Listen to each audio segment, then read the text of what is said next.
Wis, malam ini pun sampean terima dengan hati, jangan dengan akal. Dengan akal pasti Anda tidak akan bisa menerima.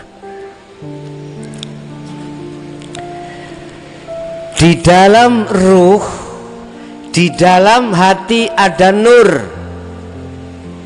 Jasad, ya, di dalam jasad itu ada roh. Jasad ini zikirnya la ilaha illallah. Ruh atau hati zikirnya hu Allah, diucap hu Allah. Di dalam ruh itu ada nur, cahaya. Untuk bisa memunculkan rasa itu lewat nur, cahaya. Lah nur ini dihasilkan dari ilmu, ajaran-ajaran yang mengesahkan Allah sehingga Anda faham, kemudian praktek zikir. Disitulah nanti nur dengan sendiri akan muncul. Nur iki maksudnya adalah cahaya makrifat Allah. Tutu Mbak Nur lo ya. Nur itu cahaya. Jadi cahaya ini akan ditaruh Allah di dalam hatimu kalau hatimu berzikir. Lah zikir yang kami maksud adalah syu'arul basyirah. Gusti Allah iki ono ae.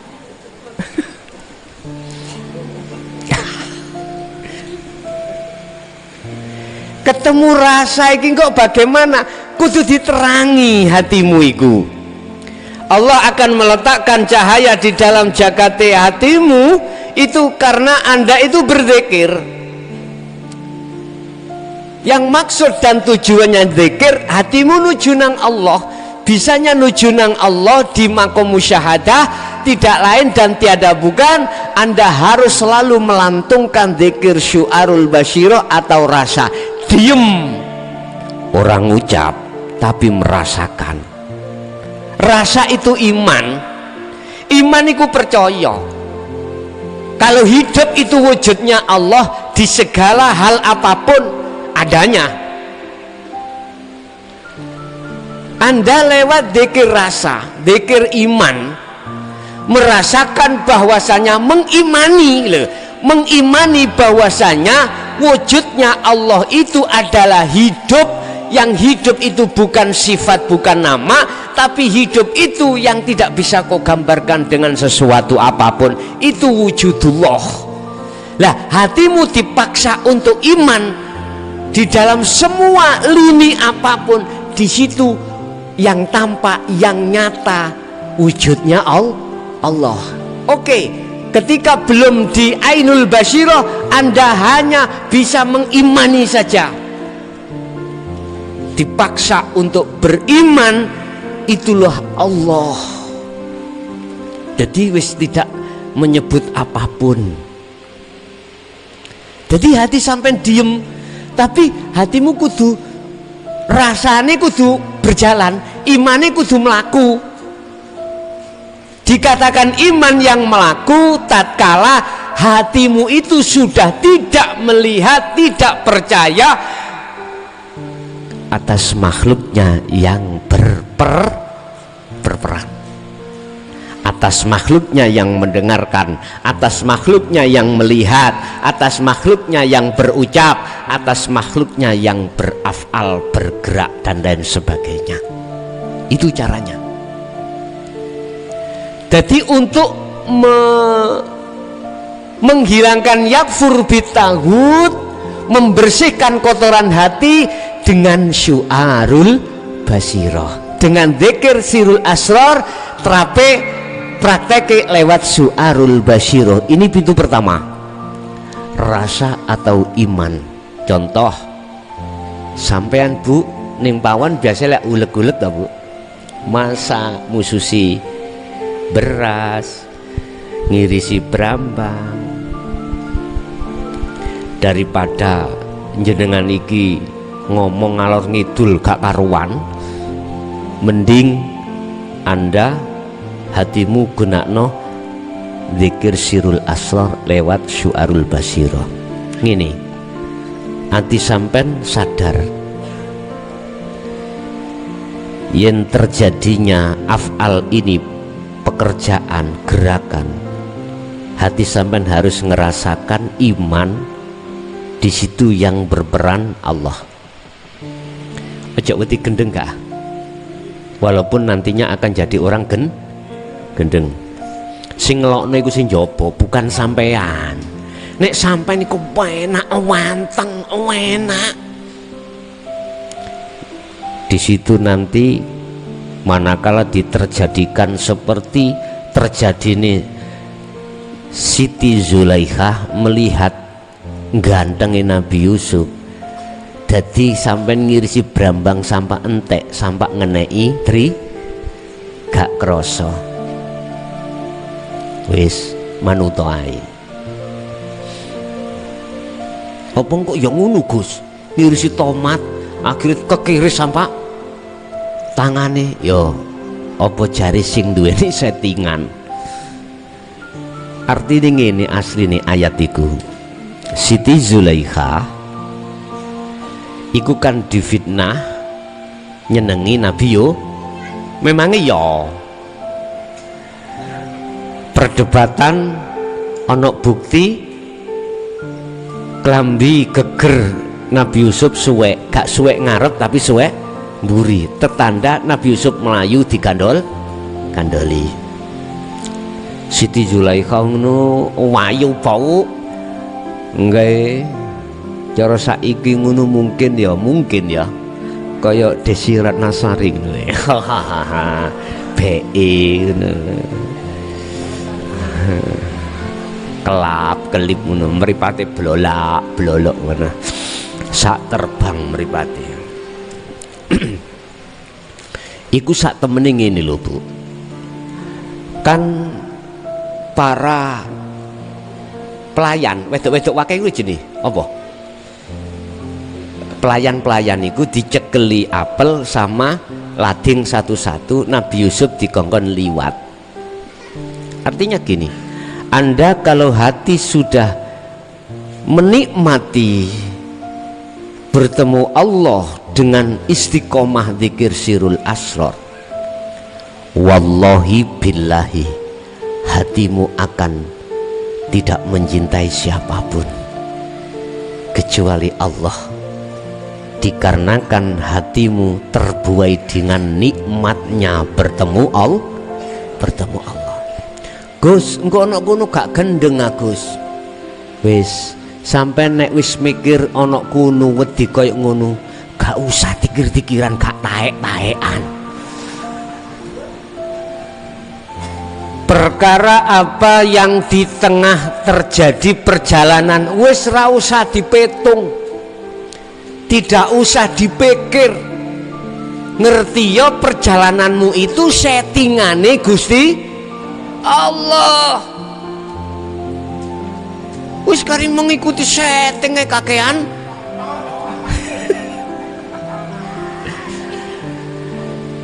Cetha nggih.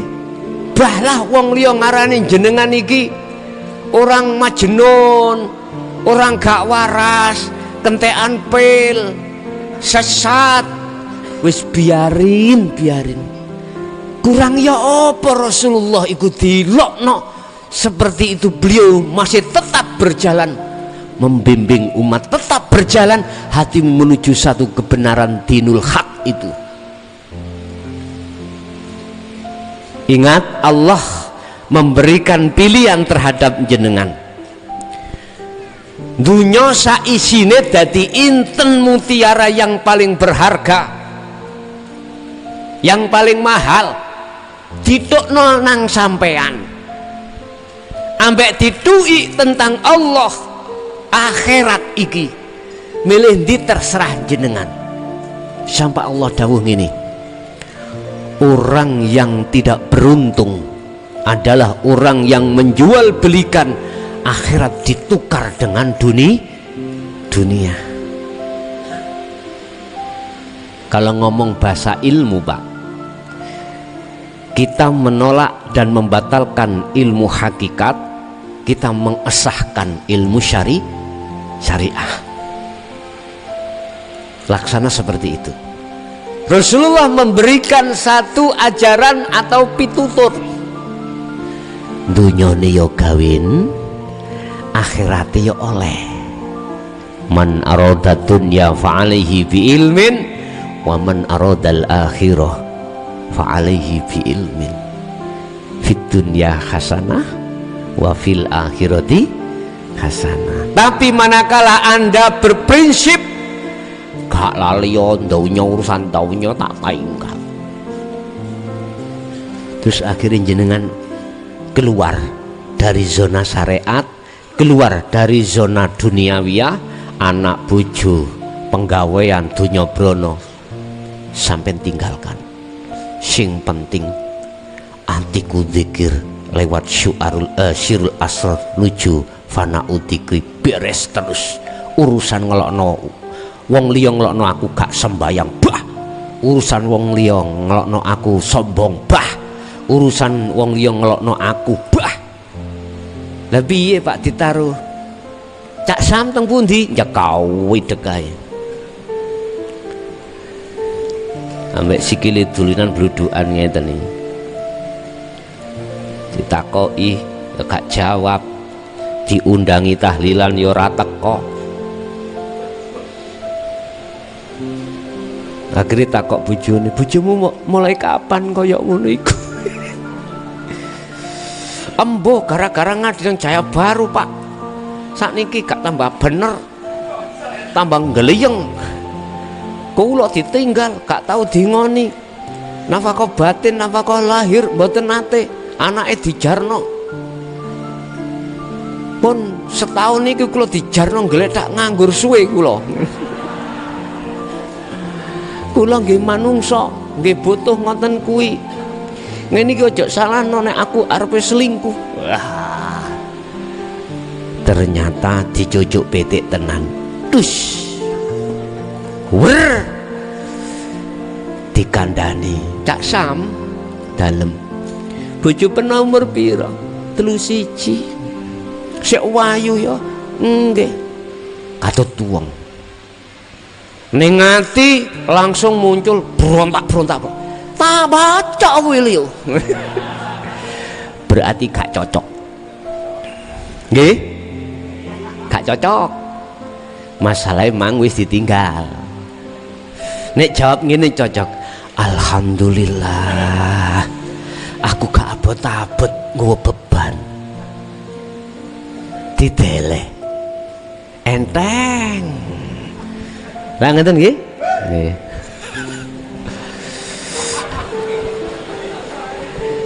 Bagaimana mensikapi seseorang yang ngambil keputusan seperti itu?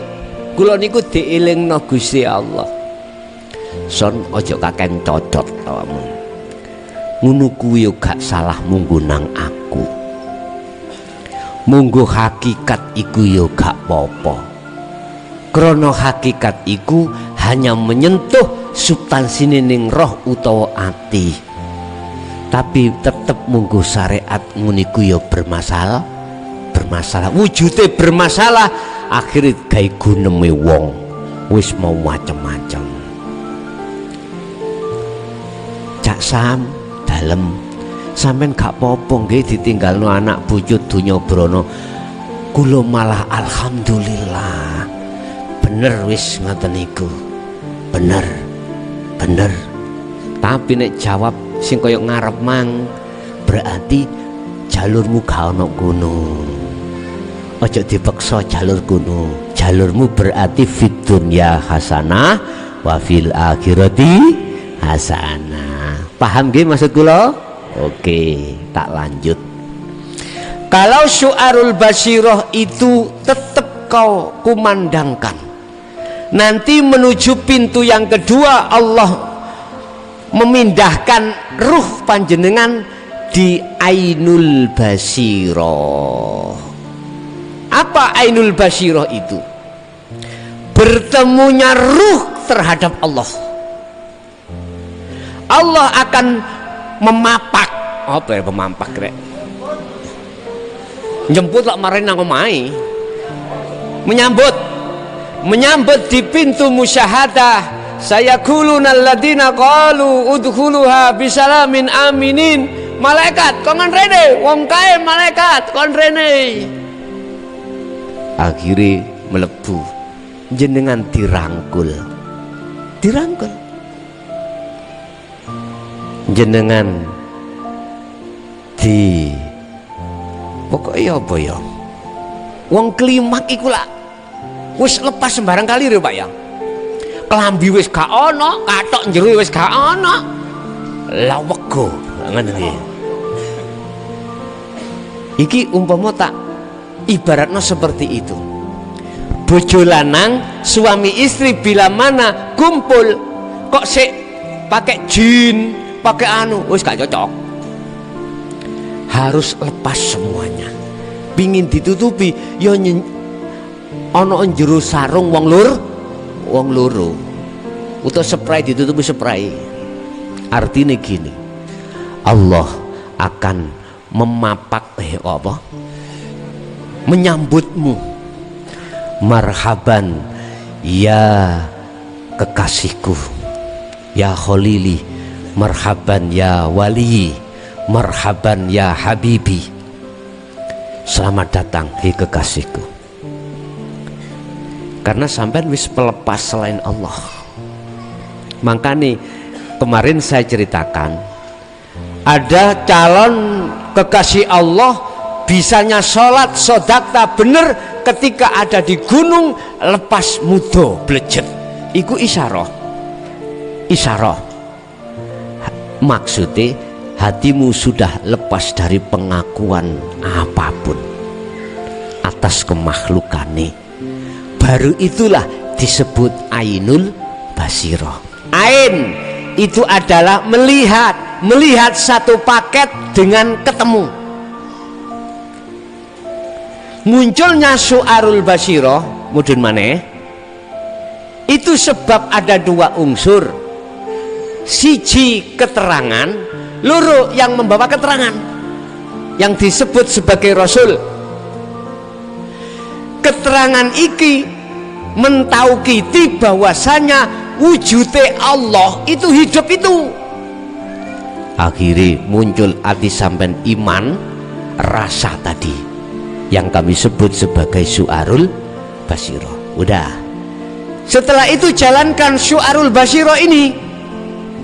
Caranya bagaimana sampai menjalankan syu'arul basirah? Itulah zikir yang tidak berucap, zikir yang sudah tidak berlafaz. Hatimu sadar dan menyadari lewat iman dan merasakan bahwasanya hidup itu wujudnya Allah yang berperan dari segi apapun. Diteruskan, laksana sampai tak kasih tahu. Iki misalnya tisu sampai gak ngerti, tak tutupi goblok. Iki tisu tak tutupi. Iki gambaran muncule sirul asror bu nangati sampean. Ibu bapak, di dalam kopiah ini ada tisu pak, warnanya putih, cirinya bla bla bla bla bla. Hati sampean yakin kalau di dalam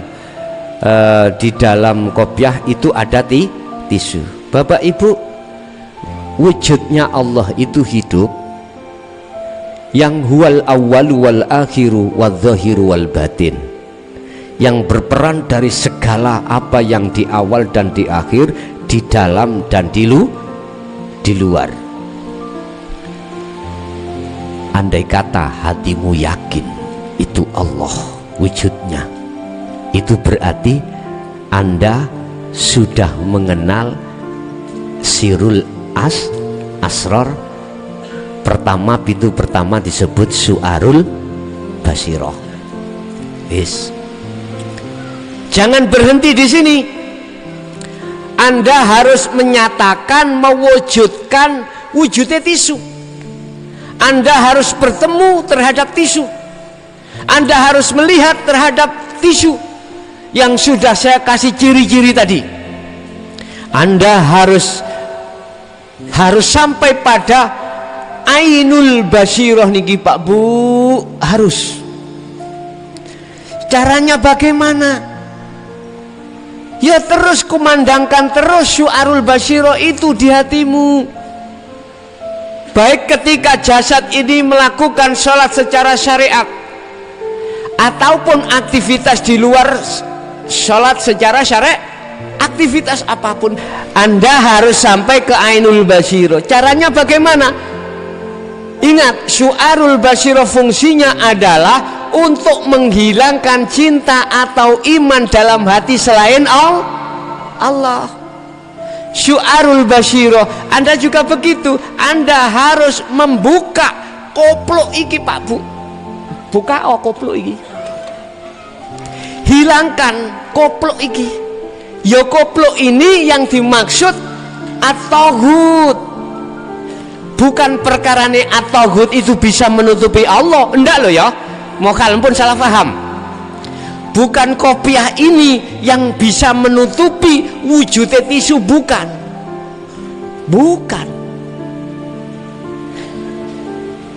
Bapak Ibu, secara akal memang koyo sing nutupi tisu itu adalah kopiah kopluk. Memang secara akal tauhid itu bisa menutupi Allah di dalam mata hatimu. Akhirnya mata hati yang disebut imanul haq gelap. Sebenarnya bukan. Adanya tauhid itulah yang menjadikan jagate hatimu itu gelap. Kue melek tapi gak ketok, sebabnya kue ono nggo ruangan lampune gak murup. Ayo gak percaya mlebu kamar engko lampune patenono, kue ora bakal melek mecicilo walaupun matamu iku melek sak terbang, tetap nggak bisa melihat apapun di depanmu karena cahaya makrifat tidak didatangkan. Ingat tadi saya katakan nur itu akan datang manakala di dalam hatimu itu berkumandang zikir. Allah akan menurunkan cahaya makrifat dalam hatimu manakala hatimu berzikir pada Allah. Kalau sudah terang, kue ora bakal maidu terhadap kondisi apapun. Hatimu tidak akan pernah menelongso dengan keadaan apapun. Ada uang buat bayar, buat makan, tidak ada uang, yo gak protes. Karena apa? Karena hatimu sibuk melihat Allah. Bagaimana caranya sampai membuka hijab itu? Ya dengan syu'arul basiroh terus sampai genahno. Nanti Allah sendiri yang akan meletakkan, menarik roh itu dari syu'arul basiroh menuju ainul basiroh. Kalau sudah di ainul basiroh, inilah yang disebut roh sudah bertemu Allah. Syaratnya bertemu Allah, perkara selain Allah dalam hatimu sudah tidak ada, termasuk aran roh yang menghadap. La ibsorun wa mubsorun wa basorun. Nama yang melihat dan nama yang dilihat dan mata untuk melihat itu sudah tidak ada. Kopiah iki dibuka utawa dielih, dibuang. Akal ngomong, oh iya iku wujude tisu. Mpun berhenti di sini. Tadi mengapa dikatakan la ibsorun wa mubsorun? Yang melihat dan yang dilihat tidak ada, dan mata untuk melihat itu sudah tidak ada. Artinya sudah fana aran-aran itu, sehingga inilah yang kami sebut laisalahu kamislihi sayun. Tandane ya apa? Atimu iku damai, tentrem, wis gak ono nikmat nek gak nikmat sing koyok ngono kuwi. Kedua, hatimu sudah tidak ada pengakuan dirimu. Umpama diakokno iku aku nih Allah. Ngeten niki Pak, kondisi yang seperti ini Bapak Ibu,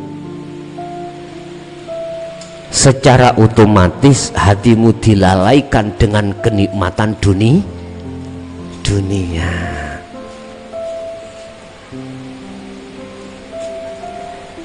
Itu cara untuk kita menuju ainul basirah. Kalau sudah ainul basirah Bapak Ibu, maka di situ sak klik sak jangkah ke hakul basirah. Allah menaruh di situ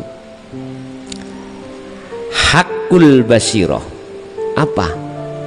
Menyatakan, oh iya tisu, udah hatimu sudah hanya beriman pada tisu. Laksana iki kok kira hatimu iku onde-onde, oh iki jemblem, oh ini OT-OT, oh ini nggak bisa Pak Bu. Artinya kalau hatimu sudah ditaruh Allah di hakul basirah, Anda itu sudah tidak melihat selain Allah. Imanmu pasti terhadap hanya pada hidup Allah itu tadi. Jadi umpama bojo sampean ngoceh-ngoceh, oh Gusti Allah nyelatu, garwa sampean jaler ngkei blonjo ukeh utawa titik, oh Gusti Allah belanjani semene. Wis kan ati sampean wis amarah niku wis ketemu. Amarah itu sudah jinak sekali. Itulah yang kami sebut tidak mudah hatimu dikuasai nafsu amarah.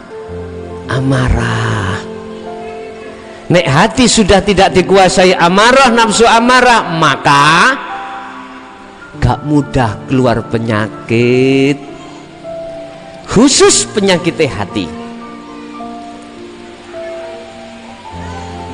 Bila mana kau mengindap penyakit zahir, apakah itu kanker, apakah paru-paru, apakah ginjal, apakah apapun, tatkala hatimu sering bertemu Allah, maka itu loh terapi yang paling mujarab untuk penyakit jasad. Gak usah bingung jenengan sing duwe lara kanker, lara apa wae, wis gak usah bingung, terapi ya dengan berzikir pada Allah.